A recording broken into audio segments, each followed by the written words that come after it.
பழனி முருகன் சிலை சாதாரண கல் சிலை அல்ல, அது நவபாஷாணம். இதனை நாம் அனைவரும் கேள்விப்பட்டிருக்கிறோம்.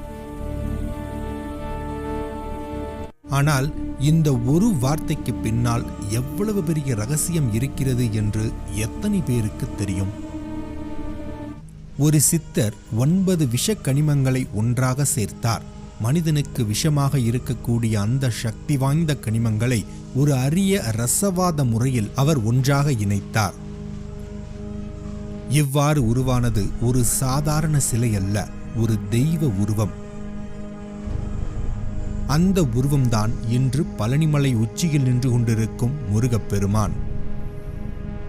பக்தர்கள் நம்புவது என்னவென்றால், அந்த நவபாஷான உருவம் இன்றும் ஆயிரக்கணக்கான மக்களுக்கு மருந்தாக விளங்குகிறது.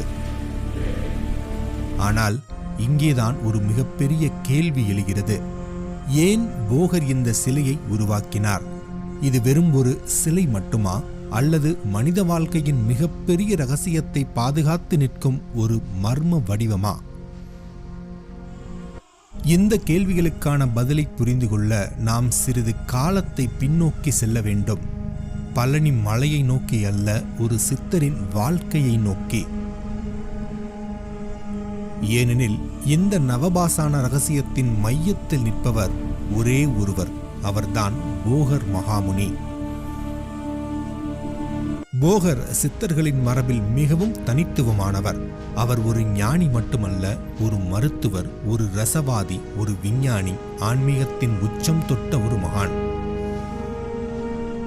சித்த மரபு கூறுவதன்படி போகர் தமிழ்நாட்டில் மட்டுமல்ல, உலகம் முழுவதும் பயணம் செய்தவர். அவரின் வாழ்க்கையில் மிகவும் மர்மமான ஒரு அத்தியாயம் உள்ளது. அது அவரின் சீன பயணம். ஆனால் ஒரு தமிழ் சித்தர் ஆயிரக்கணக்கான ஆண்டுகளுக்கு முன் சீனாவுக்கு ஏன் சென்றார்? அங்கே அவர் என்ன செய்தார்? சித்த மரபுகள் கூறுவதன்படி போகர் தன் குருவான காலங்கிநாதரின் ஆணைப்படி சீனாவுக்கு சென்றார். அது ஒரு சாதாரண பயணம் அல்ல, அது ஒரு பணி, ஒரு ஞான மரபை உலகிற்கு கொண்டு செல்லும் ஒரு ஆன்மீக பயணம். சீனாவில் போகர் சித்த மருத்துவம், ரசவாதம், காயக்கற்பம், யோக அறிவு போன்ற ஆழமான அறிவுகளை பரப்பியதாக சித்த மரபு கூறுகிறது. அங்கே அவர் ஒரு புதிய பெயரில் வாழ்ந்ததாகவும் சில மரபுகள் தெரிவிக்கின்றன. அந்த பெயர் போயாங். இங்கே ஒரு ஆச்சரியமான கருத்து சில ஆய்வாளர்களால் முன்வைக்கப்படுகிறது. அவர்கள் கூறுவது என்னவென்றால், இந்த போயாங் என்பவரை பின்னாளில் தாவி மதத்தின் நிறுவனர் லாவேச்சுவாக இருக்கலாம். இந்த கருத்துக்கு சில குறிப்புகள் சித்த நூல்களில் ஒன்றான சப்தகாண்டம் போன்ற நூல்களில் காணப்படுகின்றன. ஆனால் இவை அனைத்தும் இன்றும் ஒரு மர்மமான வரலாறாகவே பார்க்கப்படுகிறது. ஏனென்றால் போகரின் வாழ்க்கையின் பல அத்தியாயங்கள் இன்று வரை முழுமையாக புரிந்து கொள்ளாத மர்மங்களாகவே உள்ளன. ஆனால் போகர் வாழ்க்கையின் மிக முக்கியமான பகுதி தமிழ்நாட்டிலேயே நடந்தது. அங்கேதான் அவரின் ஆழமான தேடலும் மிகப்பெரிய கண்டுபிடிப்புகளும் உருவாகின. போகர் மருத்துவத்தில் அற்புதமான கண்டுபிடிப்புகளை செய்தார். பஸ்பங்கள், காயக்கற்பம், மூலரசங்கள், குளிகைகள் போன்ற பல மருந்துகளை அவர் உருவாக்கினார். உடல் நோய்களை குணப்படுத்த அவரிடம் அற்புதமான அறிவு இருந்தது. ஆனால் இந்த எல்லா அறிவுகளின் நடுவிலும் ஒரு நாள் போகர் ஒரு ஆழமான உண்மையை உணர்ந்தார். மருந்து உடல் நோய்களை குணப்படுத்தலாம், ஆனால் மனிதர்களின் உண்மையான நோய் உடலில் இல்லை, அது பிறப்பில் எழுதப்பட்டுள்ளது. உடல் ஊனம், கஷ்டம், வியாதி இவையெல்லாம் கர்மத்தின் விளைவுகள். எந்த மருந்தாலும் இந்த கர்மத்தின் விளைவுகளை முழுமையாக தடுக்க முடியாது என்பதை அவர் புரிந்து கொண்டார்.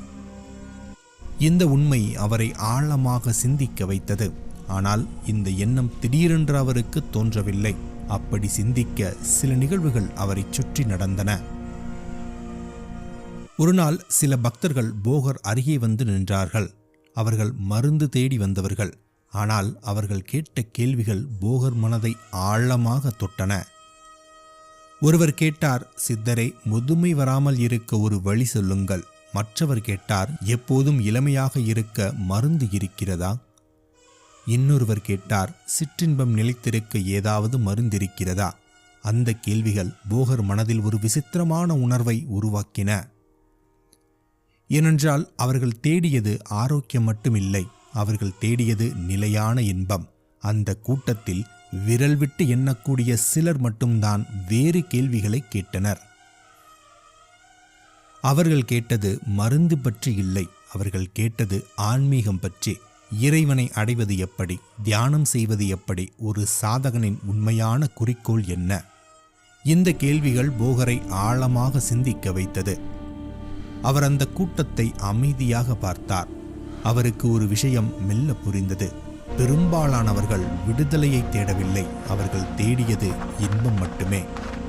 வாழ்க்கையின் துன்பங்களை புரிந்து கொள்ள அல்ல, அவற்றிலிருந்து தப்பிக்க மட்டுமே. கர்ம வினையை அகற்ற யாரும் முயற்சி செய்யவில்லை, அதை மேலும் பெருக்க முயற்சி செய்கிறார்கள். இந்த உண்மை போகர் மனதில் ஒரு ஆழமான வருத்தத்தை உருவாக்கியது. அவர் தன்னுள் ஒரு கேள்வியை கேட்டுக்கொண்டார். நான் கண்டுபிடித்த இந்த எல்லா மருந்துகளும் உடல் நோய்களை குணப்படுத்தலாம், ஆனால் மனிதர்களின் மிகப்பெரிய நோய் பிறவி. அந்த பிறவி என்ற நோய்க்கு மருந்து என்ன? இந்த கேள்வியோடு போகர் ஆழ்ந்த தவத்தில் அமர்ந்தார். அவரின் இஷ்ட தெய்வமான அன்னை புவனேஸ்வரியை தானித்து அவர் தவத்தில் மூழ்கினார்.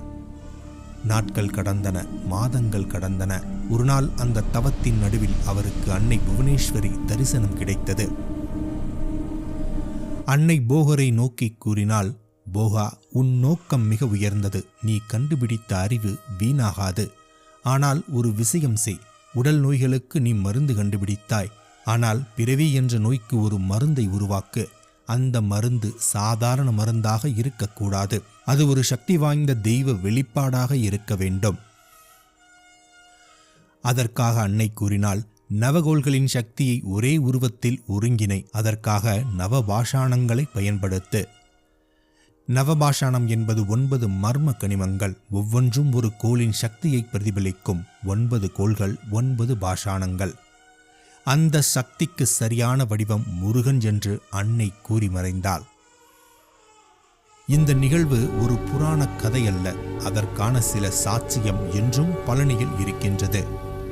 பழனி தண்டாயுதபாணி சுவாமி மலைக்கோவிலின் தென்மேற்கு பிரகாரத்தில் போகர் சித்தரின் ஜீவ சமாதி உள்ளது. அங்கே போகர் வழிபட்டதாக கூறப்படும் புவனேஸ்வரி அம்மனின் திருவுருவம் இன்றும் உள்ளது. இந்த அன்னையின் அருளுடன் தான் போகர் பழனியில் நவபாஷாண முருகன் சிலையை உருவாக்கினார். அதன் பிறகு போகர் ஒரு மிகப்பெரிய முடிவை எடுத்தார். அவர் உருவாக்கிய அந்த சிலை சாதாரண சிலை அல்ல, அதன் உள்ளே ஒரு சக்தி நிலை என்றும் நிலைத்திருக்க வேண்டும். அதற்காக அவர் ஒரு அரிய யோக முறையை தேர்ந்தெடுத்தார். அவர் இந்த உலகை விட்டு விலகி செல்லவில்லை, அதற்கு பதிலாக அந்த நவபாஷாண முருகன் சிலையின் அருகிலேயே தன் உடலை துறந்து ஜீவ சமாதி அடைந்தார். ஜீவ சமாதி என்பது சாதாரண மரணம் அல்ல, அது ஒரு யோகியின் உயிர் சக்தி தியான நிலையில் பூமிக்குள் நிலைத்திருக்கும் ஒரு அரிய நிலை. பழனியில் இன்றும் இருக்கும் போகர் சித்தரின் ஜீவ சமாதி அந்த மகத்தான முடிவின் சாட்சியாக நிற்கிறது. சித்த மரபு கூறுவது என்னவென்றால், போகர் இன்றும் அங்கே தியான நிலையில் இருந்து பழனி தண்டாயுதபாணியின் சக்தியை காத்து கொண்டிருக்கிறார்.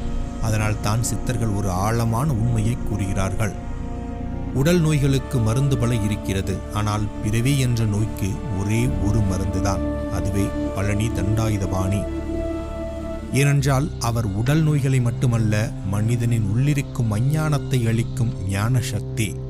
பயம், கர்மம், இருள் இவற்றை ஒளியாக மாற்றும் ஒரு சக்தி வடிவம். இந்த உண்மையை புரிந்தவர்களுக்கு பழனி ஒரு கோவில் மட்டுமல்ல, அது ஒரு ஞான மையம், ஒரு சக்தி மையம்.